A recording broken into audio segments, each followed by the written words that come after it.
So magandang araw sa inyong lahat ng mga nanonood dyan. At kumain na ba ang lahat?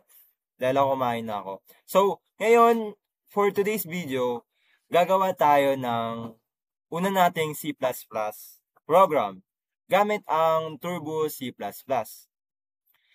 Ang gagawin natin is mag-print tayo ng Hello World. Typical na Hello World. And first, ang step natin, una nating step is i-open yung Turbo C++. So, ito siya. Kung makikita nyo, dito. And open natin siya. Click nyo lang. Yun, maglalabas tong tab na to. Ito. Yan. And pwede nyo siyang palakihan. Pagka-open niyo, click nyo lang tong full screen mode. Yan. Kasi ako, ayoko. So, hindi ko siya i-click. I-ano ko lang siya. Naka-blank lang. Ngayon, pagkatapos nyo yun, ma-open nyo yung Turbo C++, i-click nyo itong Start Turbo C++. So, pagka-open niyo, lalabas tong ayun mo.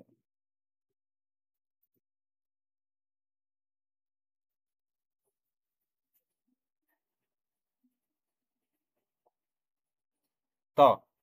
I-drag ko lang para ano. Ayan. Tanggalin ko to. Ayan. So, drag ko lang. Yan.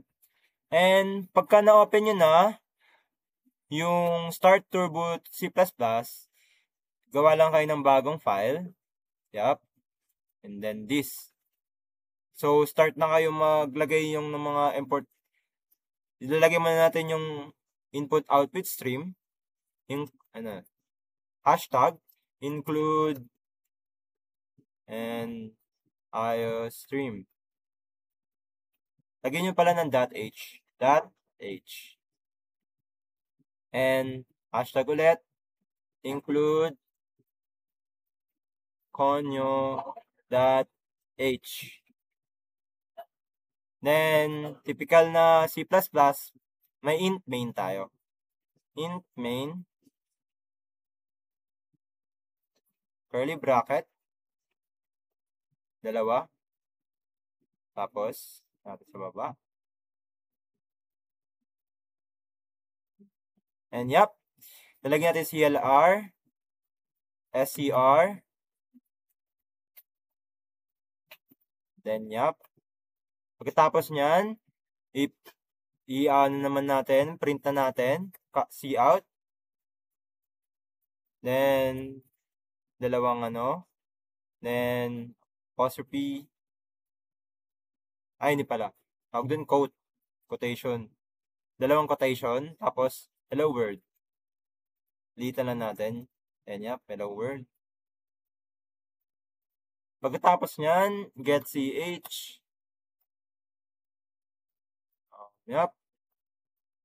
then pagkatapos nyan, return to 0, return 0. And pagkatapos nyo nang i-type yung mga kailangan na i-type sa C++ syntax, pwede nyo siyang i-run. Kung malalaman nyo kung tama nga ba talagang ginawa nyong program. And dito lang yon, click nyo lang tong run, or kaya control F9. Click yung run. Yan. Kung makikita ninyo na print na yung hello world. So, that's it for our video of making my first C++ program, hello world. So, thank you for watching, guys. Bye-bye.